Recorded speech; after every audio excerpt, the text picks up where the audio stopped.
Earnings runners.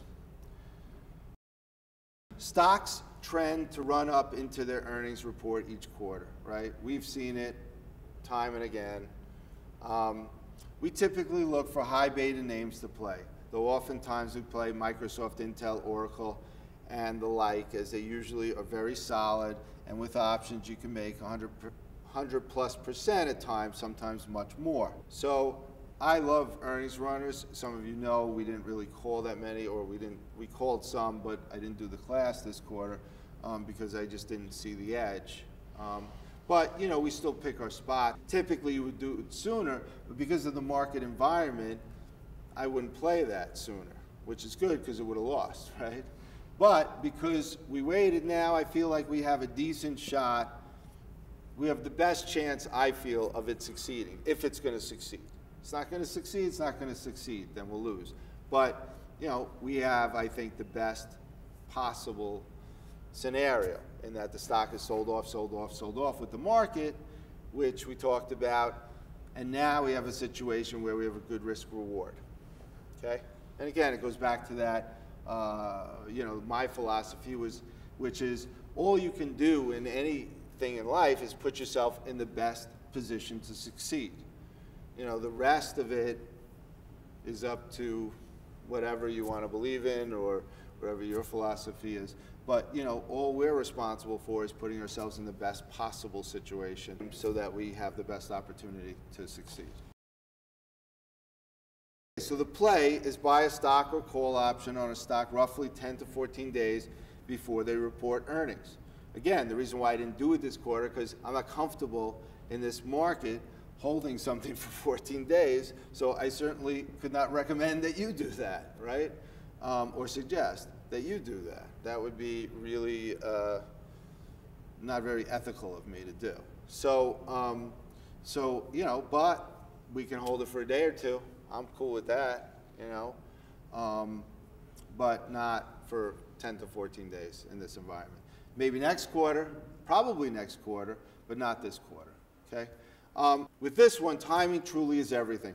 So I like to leg into the play just in case I buy too soon or too late, right? Typically, if I did buy 14 days in advance, which is the longest time frame I think I would, and sometimes I will on something like Apple, because that stock likes to run in big bunches, but I probably aren't going to go full force, my full share lot, 14 days out. So maybe I'll do a third, then if it dips, maybe I'll do another third, then if it dips some more, maybe I'll do another third, or we get closer and I'm flat, maybe then I add the final third, or maybe I just never add this final third. But, you know, that's me being able to manage it better than me just throwing it all in there 14 days, assuming that that's the day I should be doing it, and, you know, it's not, and the stock tanks, I stop out, and then it runs the 10th day forward, okay?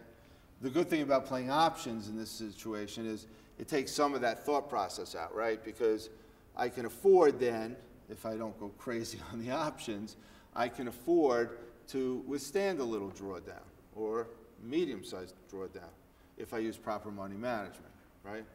We almost always, I mean, as a rule, I say to any newbie, sell before earnings, right? Sell before earnings. It's not worth the risk.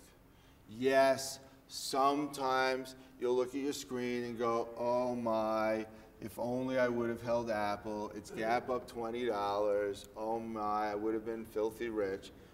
Yeah, okay, but if you look at Apple, it doesn't always happen that way, right?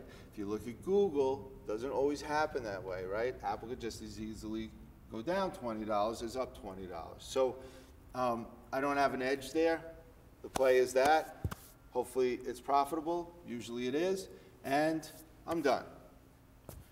Stock reports, it goes up $20. Now my job is to find another trend, right? That's like the beauty of this. Like, hopefully, you know, you're getting that, like, these things, these rules, the charting, the trends, power trading, all this stuff is part of your toolkit, you know? So take something, you go, okay, so you know what? Earnings runners only happens every earnings period. Window dressing only happens every 4 months, but okay, but it does happen, right?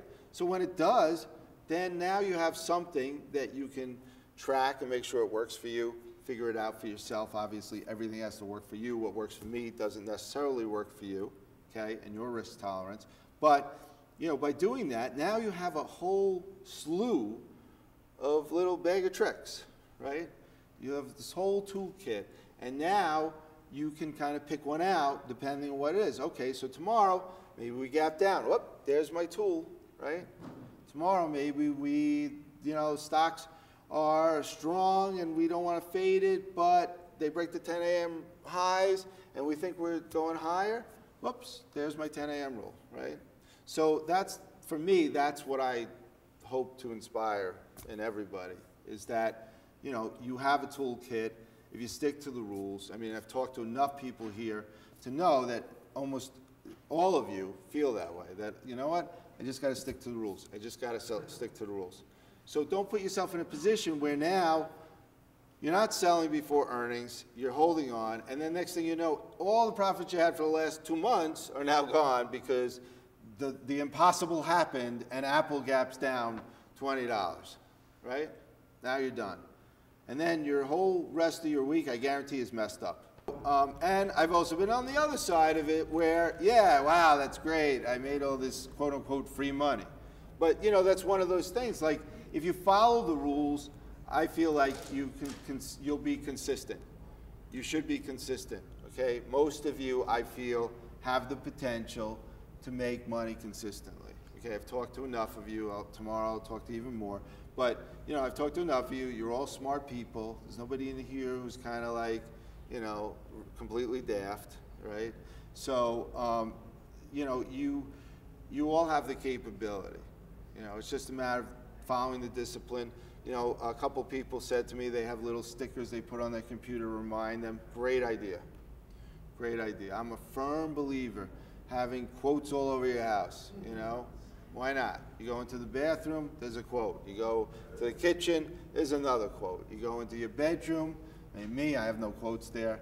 Doesn't really matter, nobody's there. But, you know, you have things that you remind you not to be a knucklehead, right?